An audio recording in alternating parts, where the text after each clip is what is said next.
अब मैं धरती पर जाऊंगा उस काल वृक्ष की वो करने, वो सिंचाई। जब्दाली, भैरानी ने इसके कंधे पे क्यों हाथ रखा है? हैरानी, अब इस जब्दाली के साथ क्या किया जाए? करना क्या है? जल तो ये हमारे लिए ही आया है भर के।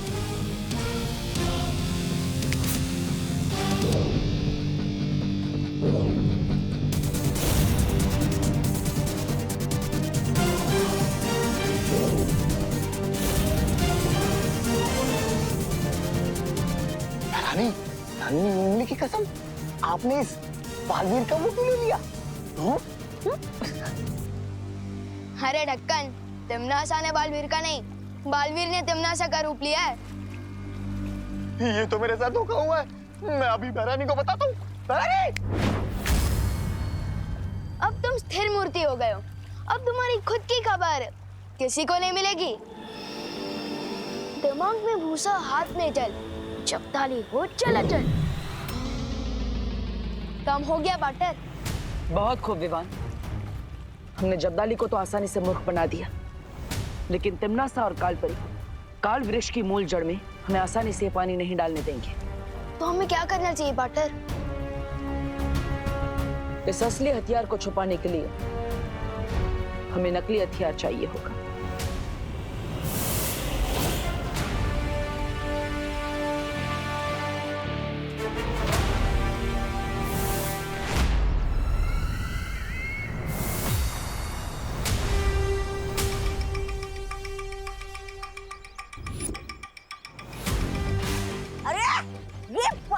शौर्य से सलाह के साथ साथ हथियार भी नहीं आया। फिक्र करने वाली कोई बात नहीं है, तौबा तौबा, क्योंकि वीर लोग का कोई भी हथियार काल वृक्ष का कुछ नहीं बिगाड़ सकता। क्या तुम्हें सच में लगता है कि ये वीर लोग का हथियार?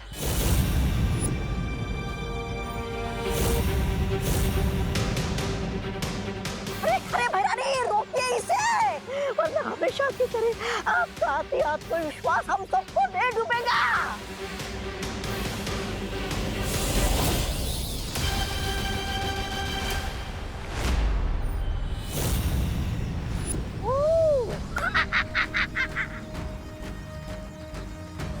इस नकली अस्त्र से मैं तिमनासा का ध्यान ज्यादा देर तक नहीं भटका सकता। विवान, तुम्हारे पास ज्यादा समय नहीं है।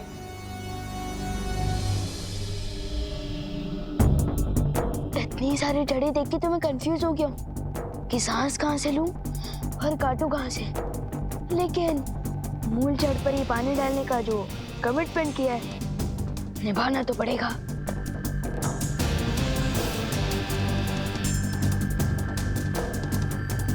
वो रही ये जहाँ पार्टनर ने बताया था।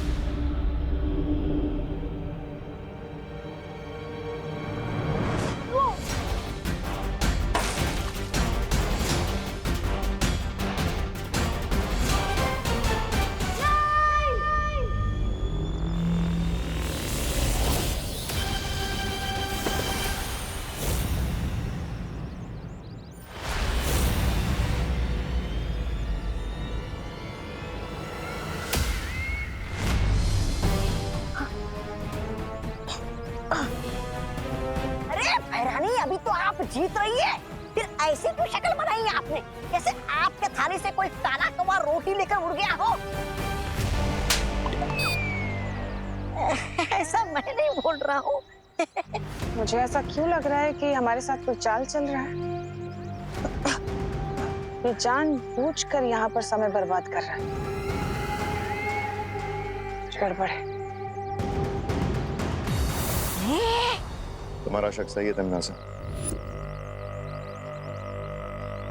ये जब्दाली की नन्ही उंगली की कसम, ये वो क्यों हो गया है मूर्ति? इस पे वीर लोग का जादू किया गया। जब्दाली मुझे काल लोग के तहखाने में मिला। नन्ही उंगली, तहखाने से कौन सा खजाना ढूंढ रहे थे? अरे नन्ही उंगली की कसम, तौबा तौबा, खजाना तो वो लूट के ले गया, वो बालवीर। सीधा सीधा बोलो, क्या बोलना चाहते हो तुम? हे छल हुआ है, धोखा हुआ है, प्रपंच हुआ है मेरे साथ बेमार। भरानी, वो बालवीर आया था काललोक में पाप का रूप लेकर। मुझसे बोला हर साल मंदिर के तालाब का जल चाहिए, काल वृक्ष की सिंचाई करनी है। मैंने दे दिया भरानी। इसका मतलब जो ये यहाँ कर रहा है वो खेल है, और असली लड़ाई तो छोटा बालवीर धरती के नीचे कर रहा है।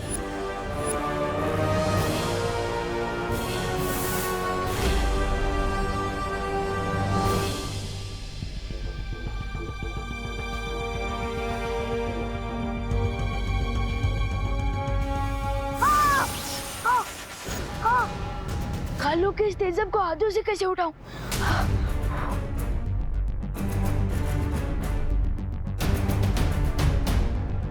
मैं इस पानी को अपने हाथों से नहीं उठा सकता।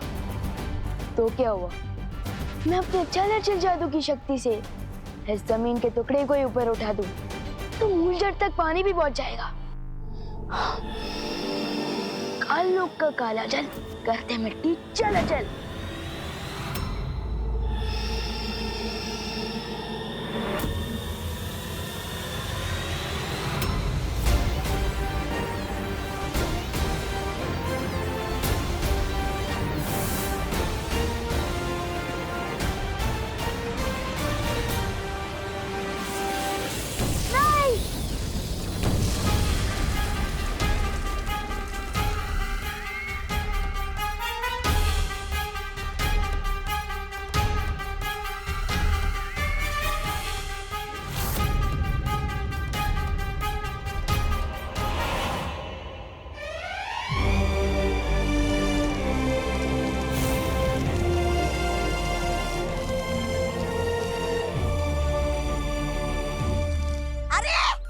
भैरानी की योजना के गुण में तो ये दोनों बालवीर ने फिर से गोबर मिला दिया। छी छी छी छी।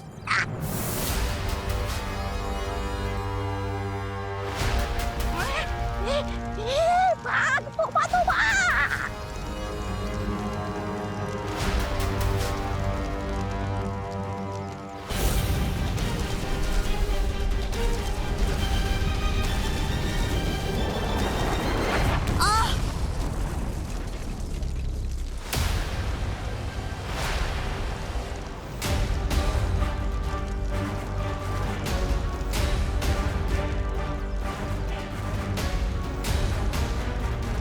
अब तक तुम प्राण वायु के बुलबुले फोड़ रही थी, लेकिन अब काल वृक्ष के प्राण भाप बनकर निकल रहे हैं।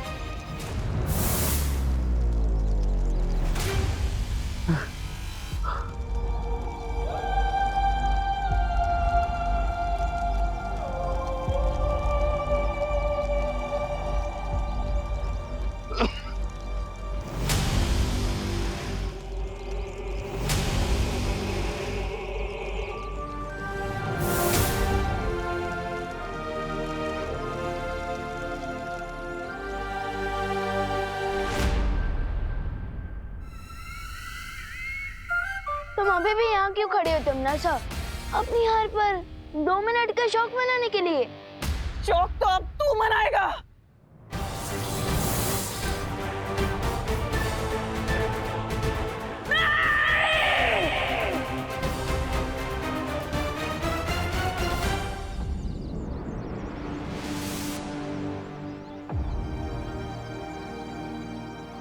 खुशी, मम्मी, दीदी, विवान, मम्मी अब ठीक हो ना? बोलो नहीं सुनो, लेकिन हम सब बेहोश कैसे हो गए थे बेटा? गाड़ियों और कारखानों की वजह से प्रदूषण इतना बढ़ गया था कि आप लोगों को सांस लेने में तकलीफ हो रही थी, और इसलिए आप सब बेहोश भी हो गए थे। और अगर हम अभी नहीं संभले तो हमें सांस लेने में मुश्किल हो जाएगी इस पॉल्यूशन में। हाँ। अरे तो भाई, प्रदूषण समाप्त करने के लिए सरकार को कोई नियम तो बनाना चाहिए। अरे मिश्रा जी, सिर्फ नियम बनाने से सुधार नहीं होगा। हम सबको मिलजुल कर प्रदूषण काबू करने के लिए कुछ करना चाहिए। नागिन डांस इंसान करते हैं, नागिन नहीं। ये दो बातें अलग हैं। मेघा जी, क्यों मैंने ठीक कहा ना?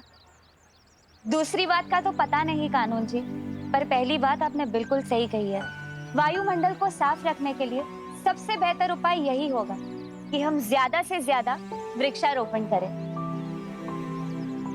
जीवन शब्द में ही वन आता है, तो वन के बिना जीवन का अस्तित्व ही नहीं। तो फिर ठीक है, इस मौके पर मुन्ना मिश्रा की तरफ से भारत नगर के वासियों को ये वादा किया जाता है कि इस बार जल्द से जल्द 1111 पौधों का रोपण किया जाएगा।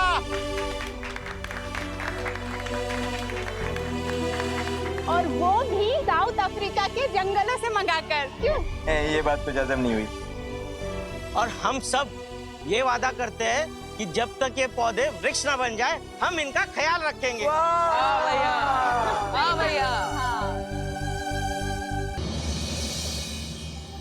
विवान, जल्दी से फ्रूट्स फिनिश करो वरना मैं आकर टीवी बंद कर दूंगी। हाँ, खा रहा हूँ। अरे, टिमना सर से जितना डर नहीं लगता, उतना डर तो मम्मी की धमकी से लगता है।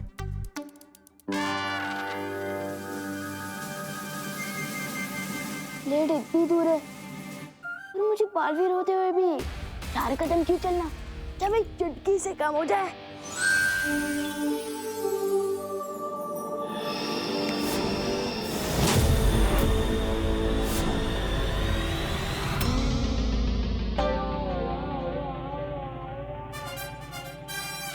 इस छोटे राजकुमार को समझाने के लिए मुझे बालवीर को बुलाना होगा। बालवीर, बालवीर। क्या हुआ मस्ती परी, क्यों बुलाया मुझे? क्यों बुलाया? उधर देखो बालवीर। विवान, जूस भी पीना है। हाँ।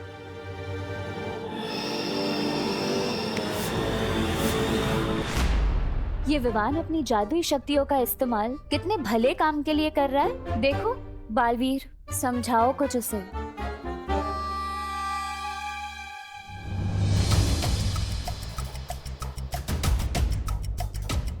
आओ पाटर, कार्टून देखते हैं। कुछ पियोगे? ठंडा जूस, लस्सी? अभी फ्रिज से मंगवाता हूँ। आपने जादू की बहुत चलती है यहाँ, मांगो।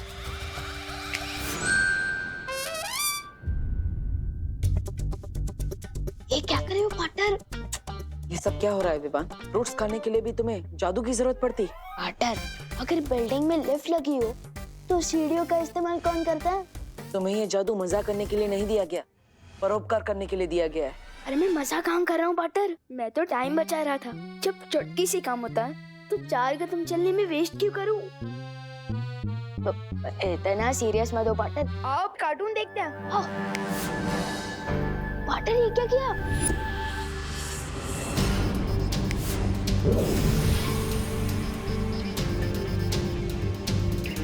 ये क्या है पाटर? आज तक तुमने जादू का कैसा इस्तेमाल किया है, ये उसका हिसाब किताब है। मतलब मेरे मैजिक का रिपोर्ट कार्ड? हाँ विवान, तुम्हें पता है वीर लोक में हर किसी की जादुई शक्तियों का हिसाब किताब शौर्य रखते हैं। अगर तुम जादू का सही इस्तेमाल करते हो, किसी की मदद करते हो या लोगों को परोपकार करते हो, तो तुम्हें सफेद अंक मिलते हैं। लेकिन अगर तुम जादू से मजाक करते हो, किसी को परेशान करते हो, तो लाल अंक मिलते हैं।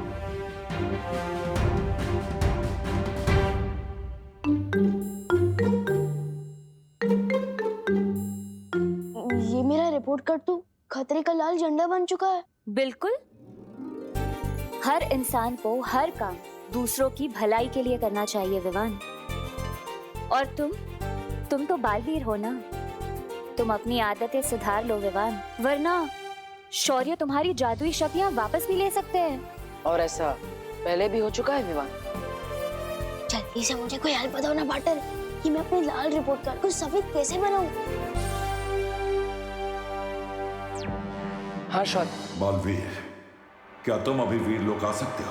ठीक है शौर्य, मैं भी आता हूँ। विवान, मुझे जाना होगा, लेकिन अगर तुम सारे जादू का इस्तेमाल करना चाहते हो और बालवीर बने रहना चाहते हो, तो लोगों को परोपकार करना सीखो।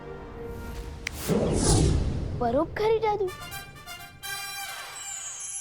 शौर्य, आपने मुझे बुलाया? हाँ बालवीर, तुम्हें याद है ना कि कल से अर्थात ग्रहण शुरू हो रहा है? हाँ शौर्य, ये ग्रहण 44 साल में एक बार आता है। इस अर्थात ग्रहण के दौरान बुरी शक्तियों की ताकत चरम सीमा पर होती है। लेकिन ऐसा क्या खास है इस अथार्थ ग्रहण में?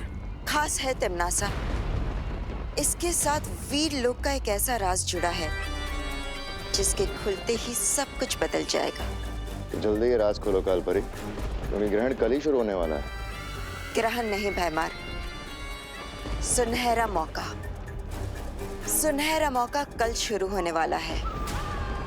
अर्थात ग्रहण के साथ ही काल लोक की शक्तियां धरती लोक पर काम करेगी। और सिर्फ इतना ही नहीं, वीर लोक की शक्तियां भी हम अपने अपने हथियारों में खींच सकेंगे। इसका मतलब वीर लोक का तख्त पलटने का वक्त आ ही गया। अब भला इस मौके को मैं कैसे छोड़ सकती?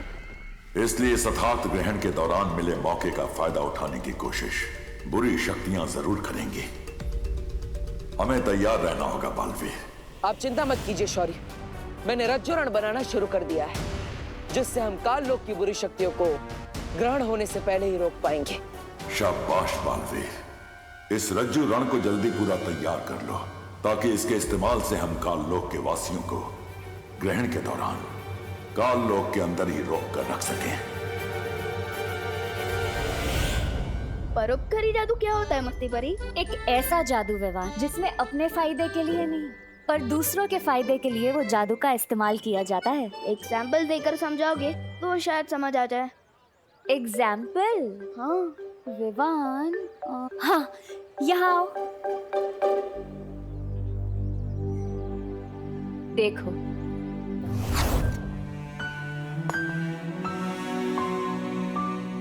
अब ध्यान से देखना और सीखना।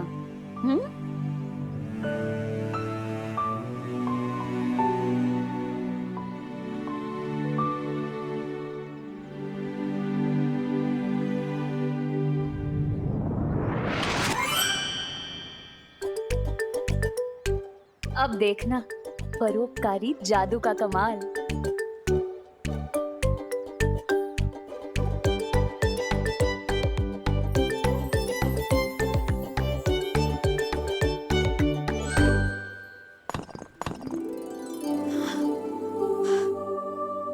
हाय दैया, ये तो एक बार में 3 टुकड़े हो गया।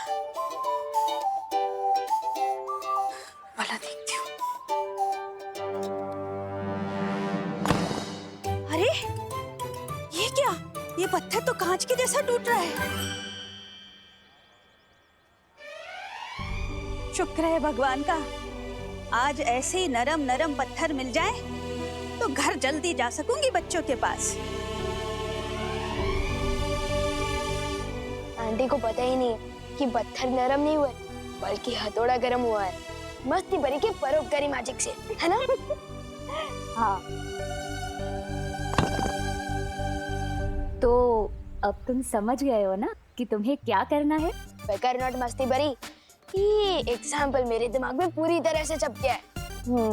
तो फिर चलो, अब तुम भी मुझे दिखाओ तुम्हारा परोपकारी जादू का कमाल।